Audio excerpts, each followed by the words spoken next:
When popular comedians resort to stealing from their own kind, other comedians don't hesitate to go all in. And that's what Mark Curry did when Steve Harvey stole his childhood story. It all happened when one of Mark's friends called him, telling him that Steve stole an entire joke from him, which Mark was 100% sure Steve didn't think of. And despite being on live TV, Mark had zero hesitation in calling Steve out. And so my thing is, you don't have to do that, homeboy. Right. So, you made enough money, bitch.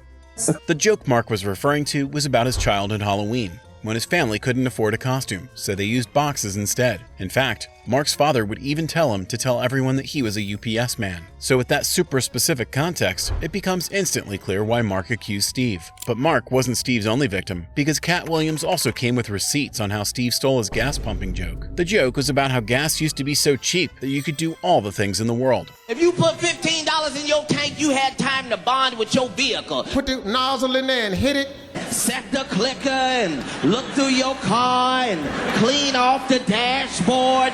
Be sitting there talking, be on your phone. Hey, what's happening? Not only the start, but Steve didn't shy away from copying the end of Cat's joke either. While not exactly the same, the premise is too similar and the timing is almost the same. Run in the store, get some Pringles and a Snapper, and it'll still be pumping. Okay, you go in there, bring me a cooler down. Not no more. As soon as you put it in, just click, click. Get in there and start it up, and you can't believe that damn needle is a quarter tank of gas. While Cat didn't say anything much at the time, he spilled all of the beans years later at the Club Shay Shay podcast, where he revealed how Steve used to tell people that he used to be homeless, when in reality it was Cat who was homeless, and Steve just stole the story for fame. Steve managed to brush off his allegations and still enjoys a successful career, unlike Carlos Mencia, whose reputation is forever ruined as one of the industry's greatest joke thieves when he started stealing from Bobby Lee. Back in 2007, when Bobby was still new on the scene, Joe Rogan was talking about Carlos and asked Bobby if Carlos ever stole from him. Just as Bobby was about to start though, he freaked out, realizing he could potentially ruin his career by slandering a big comedian at the time. Bobby instantly bailed out of the situation, despite Joe saying that avoiding confrontation is the reason why comedians get away with stealing. But when Bobby gained fame of his own and became bigger than Carlos, he stopped fearing the comedian and went all out. He would sometimes hear a bit, change it to Mexican. Like for instance, if Paul Mooney had a joke about black people, he would change it a bit, but premise-wise, it was always extremely too similar. And because dunking on him in an interview wasn't enough, Bobby invited Carlos on his own podcast to confront him head-on, saying that some of his acts have always been too similar to others, like his infamous Bill Cosby copy. But even after all this time, Carlos kept denying the allegations, claiming he's never seen the Bill Cosby bit or the others he's accused of copying. Carlos got away with verbal confrontation, but things quickly took a deadly turn when he stole George Lopez's joke. So was it like, hey, you stole my joke, or was it like, did you really was it physical? It was a physical. I heard that. Did you get him?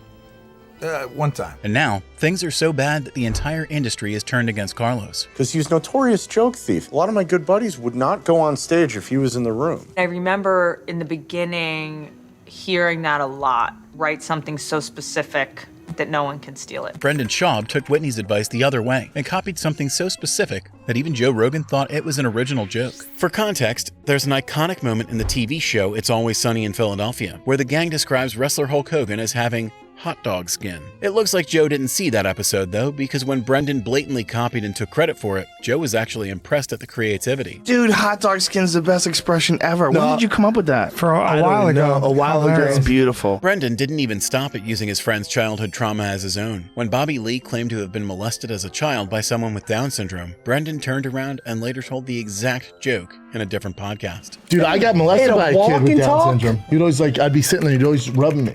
And I thought he rubbed everyone.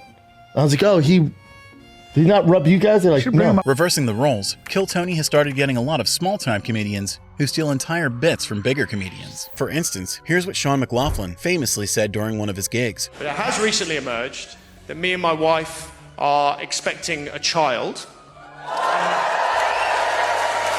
You have to let me finish the sentence. You have to let me finish. We're expecting a child to make some pretty serious accusations against me. And here's what a contestant called Jedi shamelessly chose to do when called up on Kill Tony. I am very, very nervous this evening. I've just been informed by my wife that we're expecting a child. Let me finish. We're expecting a child to come out with some serious allegations against me. As if Sean McLaughlin wasn't enough, this next guy stole from Sam Morrill himself. Anyone who was really pissed that Dylan Mulvaney was on the Bud Light can get a life. I would look at it, and when I would find her attractive, I would know that I can't drive home. No points for guessing what the joke stealer said. And listen, I never got the whole Bud Light controversy, okay? You look down at the can, and as soon as Dylan Mulvaney looks time to go home, boys. Time to go home. But the worst culprit used Tony's own joke in front of him. Hey, Armstrong, welcome to the show. I'm excited about this. Hey, how are you? Up here, A. I see you're very easily distracted. A must be short for ADD. Wait, why do you call it the A-list? I'm kidding. You have that fucking thing on your face. I see why. Holy short for ADD. Oh, I see. You already took that for your own. I love it. He's half white, half Carlos Mencia. And somebody who is full Carlos Mencia is Dennis Leary, who stole his best friend Bill Hicks' set for his own special. Have you seen the commercials? The famous dead celebrity commercials where they got a celebrity who's dying from a cigarette-related disease and they film a commercial with him before he kicks the bucket. Then after he dies, they run the commercial and make us feel creepy and queasy. You know what I'm talking about? Yul Brynner did one too. Did you see that one? Don't smoke. I died from lung cancer. Don't smoke. When Joe watched Bill's set after watching Leary's, he got extremely confused before other comedians cleared things up for him. Like, holy shit, this guy's like doing the same stuff that Leary was doing. Like the same premises about like Jim Fixx dying of a heart attack while he's jogging. There's like a few of them. They were like, I don't remember if that was the specific one. There was a few of them. They were like really the same jokes and the same bits. So I asked like the local comics, I go, what the fuck is up? And their response was Leary steals. They're like, really, Leary just fucking steals. He's a thief. I was like, wow, so he's stealing from this guy? And Leary's biggest hater made no effort to hide it. Fucking Leary. Is this your water? Talentless. Hate him. Wow, you're not a big Dennis Leary fan? Wait, what's this about? We can make a headline today. Why do you hate Dennis Leary? You guys ever fight? What? Do you ever have an argument? No, it's just funny because last time I saw him, we had a nice conversation. I'm always nice to him in public. Stole a bit from me years ago. Oh, did he? Yeah, that's all. That's a biggie, though, Louis. What bit? Because I used to listen to the early Dennis Leary stuff, and I thought he was a genius. And now I have to think you're the genius. Another comedian who is a comedy genius copied by a joke stealer is Theo Von, who had the premise of his joke stolen by Tom Segura. The real Brad Pitt, okay? Not the fake Brad Pitt, the only one God ever made. Met him, okay? This is what happened. Listen up, haters. In the distance, I see a man. And I say a man, but I'm talking about the most beautiful woman you've ever seen wrapped up in a man. Okay? Like, I'm not gay, but immediately I was gay, all right? Like, poof, for dudes. I think the gayest I ever was in February. That's when I did my shows in Los Angeles, and Brad Pitt came to my show. Look, I do not know what year he was born or how many infants he consumes in a week, but that man is stunning, all right? And comedy talk radio host Red Bar left no chance to call Tom out. You can't have the same anything as one of your good friends within the last 5 years. Okay, you just can't. Sorry. See, that's how strict I am. If you want to be big shot Tom Segura, Joe Rogan, you're talking about the craft every fucking minute of the day, then you can't say the same thing that your buddy just said. Okay? You can't say the same thing as anybody just said. It's got to be new. Unfortunately, Tom would go on to steal from another comedian in the same special. Because about 4 months ago, I was babysitting my nephew, and I was giving him a bath. And he asked, Uncle Jimmy, why is my penis different than yours? And I said, well, yours isn't erect. I wanted to, I was trying to be like a fun dad. I offered him the shower head. I thought it was a fun, in-the-moment thing. I go, do you want to hold the shower head? And he was like, yeah. And he goes, Tom, relax, all right?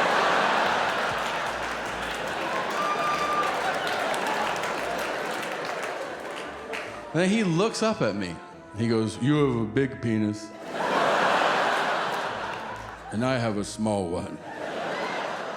I go, well, that's because mine's hard, buddy. Something else that's hard to believe is seeing veteran comedian Cedric the Entertainer mimic Cat Williams' best bit of the late 90s. Our radio up so loud that you couldn't hear the damn thing when it cut off. It looked like this. You flossing in a stick shift convertible.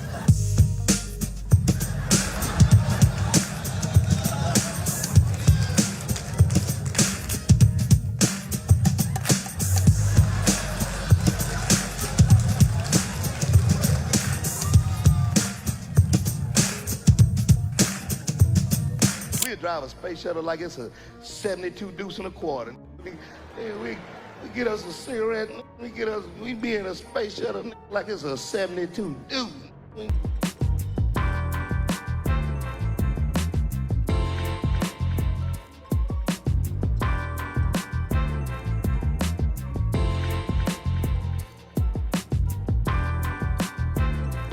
Kat's call-out that took more than 25 years immediately put Cedric on the chopping problems. Dane Cook had a big one when people started calling him a joke thief for stealing this Louis C.K. bit. My wife and I were thinking of having a baby, and I'd like to have a kid, because you can name your kid anything you want. I like that part.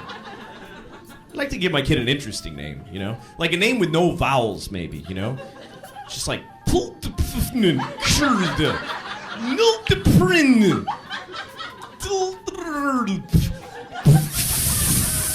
Just like 40 Fs, that's his name.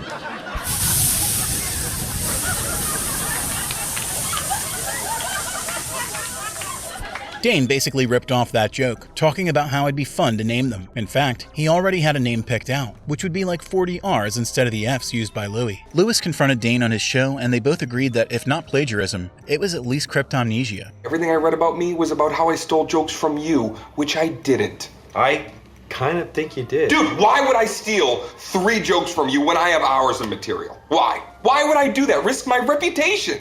Because they were funny jokes. I think you saw me do them. I know you saw me do them, and I think they just went in your brain. And I don't think you meant to do it, but I don't think you stopped yourself either. And that's why I never felt the need to help you not be hated by a lot of people. While Dane was hated by a lot of people, a joke thief that no one hates is Robin Williams, who used to steal jokes from everybody, left and right. You know, Robin Williams was a notorious thief. I ain't lying.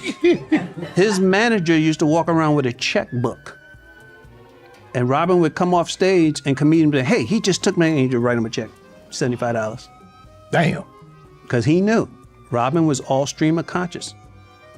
And he would steal material. He was known. Comedians could be excused as cryptomnesia, but this next set can never be confused for it because of how blatant the robbery is. You know when you know you've made it in life? You know when you get one of them grey or silver fridges, right? That dispense ice. Oh my days. Final thing is a fridge with an ice dispensing machine. Oh, that is, there's no one richer than anyone with a fridge with an ice dispensing machine in their house. Comes over to me and goes, oh, sir, I see you've seen our smart fridge. Looking at the guy tried to sell me me on my mobile phone. But even this professional thief fails in front of the greatest burglar of our generation, who has entire compilations calling out her daylight robbery. How's this? Oh, that's perfect. They can ring you up right over there. Thanks so much. Sure. Hi, how you doing? Great. All right, did somebody help you with this? Yeah, she's right over... Oh, she's not there. Oh, that's okay. What did she look like? She's... dark hair.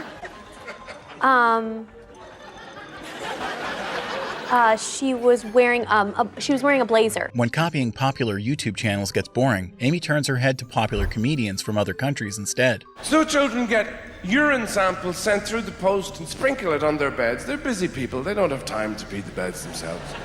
And then they crawl into your bed. And because their bones are growing and everything, they can only sleep in certain positions, obviously. The crucifix and the swastika tend to be the most popular. Because I swear I found the one guy in Manhattan that loves like spooning, you know, just hugging all night. And I like sleeping by myself like a swastika. I'm just like... But the worst case of her plagiarism comes from the time when she stole Ellen's joke and used it on her own show. And something about the darkness, we just lose all of our inhibitions in the darkness. Is the popcorn really that delicious we must shovel handfuls of it into our mouth?